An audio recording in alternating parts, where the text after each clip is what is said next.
Salut les programmeurs, ravi de vous revoir. Aujourd'hui, on continue avec la programmation en PHP. On va commencer avec la connexion à une base de données depuis un fichier externe. Ensuite, le recueil des données dans une base de données et affichage dans le navigateur. Ici, nous allons utiliser du PHP et du HTML. Nous allons ranger ces données dans un tableau. Et là, nous allons utiliser du HTML, du CSS et du PHP dans trois langages de programmation différents. Et enfin, nous allons faire une liste déroulante dans laquelle nous allons rechercher une donnée depuis une base de données. On va faire ici un algorithme, un programme en PHP de recherche d'une donnée dans une base de données. Donc tout cela sera assez simple, vous allez voir. Alors asseyez-vous et suivez attentivement. On est parti pour ce tutoriel concernant la programmation en PHP. On y va. Alors les programmeurs, comme je viens de le dire, on va commencer par se connecter à une base de données depuis un fichier externe. Pour cela, on va d'abord créer un fichier connexion.php dans lequel on va mettre les paramètres de connexion à notre base de données. C'est-à-dire ici là, le nom du serveur, le mot de passe, le nom de la base de données. Notre base de données c'est test. Maintenant, on va créer un autre fichier table select. Le fichier table select va sélectionner les données et les ranger dans un tableau tel que voici. Et donc, ce qu'on va faire ici, on va créer pour cela un fichier CSS. Le fichier CSS, on va l'appeler depuis la balise link. Dans la balise link, on aura ici deux attributs, l'attribut rel, feuille de style. Ici, hypertext reference qui va donner la répertoration de notre fichier écrit en CSS. Notre fichier, c'est pour la mise en forme du tableau que voici. Ce fichier, le voici. Bon, bref, ce n'est pas ça qui nous intéresse. Ici, vous pouvez juste copier le code. Ce n'est pas ça qui nous intéresse pour l'instant. Ce qui nous intéresse, c'est le programme en PHP. Alors, dans notre programme en PHP, ici, on a d'abord appelé le fichier de connexion, connexion.php. Pour l'appeler, on utilise l'instruction ou bien la fonction include 11. C'est la fonction qui permet d'appeler un fichier externe en PHP dans un autre fichier. Ici, on utilise $SQL select equal from carnet. On va sélectionner les données dans la table carnet. Tel que vous pouvez le voir, ici on a deux colonnes, la colonne des noms et la colonne des prénoms. Et aussi, lorsque la connexion est faite ici, ça marque connexion réussie. Et là, on a donc la colonne des noms, des prénoms, on sélectionne les noms, on les classe dans une colonne. Et on sélectionne les prénoms, on les classe dans une autre colonne. Tout cela dans un tableau avec notre balise tape. Et là, avec le fichier CSS, on a ici la mise en forme du tableau. C'est tout en ce qui concerne le rangement des données dans un tableau. Le fichier ici qui va nous permettre de faire une recherche. Donc pour faire la recherche, comme ici vous pouvez voir la connexion réussie, d'abord on va se connecter à la base de données avant de faire cette recherche. Ici on a une liste d'informations, une liste de données qu'on a édité nous-mêmes pour rechercher dans la base de données. Alors concernant le fichier est assez simple, c'est le fichier liste déroulante.php. Dans le navigateur, on a liste déroulante.php. D'abord, vous devez savoir qu'ici, là, ce n'est pas juste un fichier qu'on va utiliser, mais deux fichiers PHP. D'abord, un premier fichier pour le formulaire avec la liste déroulante et un autre fichier pour le traitement de ce formulaire. Donc ici, dans ce fichier, comme toujours, on se connecte d'abord à la base de données.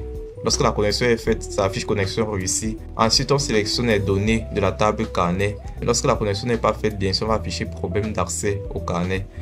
Et ensuite, voici le formulaire. Dans le formulaire, on a l'attribut action qui va donner ici là le nom du fichier de traitement recherche.php qu'on va voir tout de suite. Et ensuite, on a également méthode get.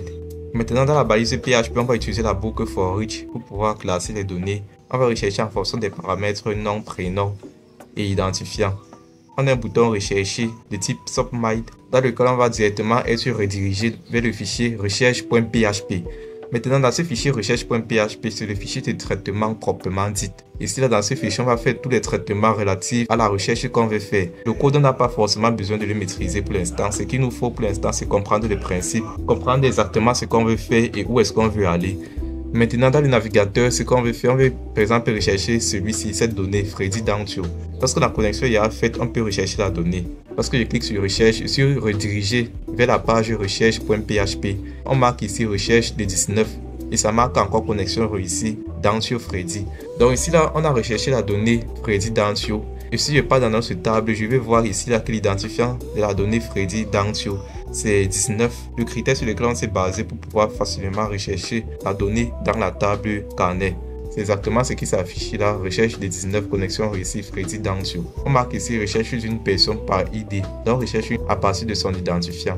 Ici on interroge la table carnet avec le PDO, PHP Data Object. Ici un programme en PHP permettant d'interagir avec la base de données. Ainsi, en récapitulatif, on a d'abord fait la connexion à la base de données, ce qui nous a marqué ici connexion réussie. On a recueilli les données de la base de données. On a ici recueilli le nom, la date de naissance et ensuite on a rangé les données nom, prénom dans un tableau. Et pour ce faire, on a utilisé, rappelez-vous, deux fichiers, le fichier PHP et le fichier CSS. Dans le fichier PHP, on a le programme HTML qui appelle le fichier CSS, permettant la mise en forme du tableau que voici.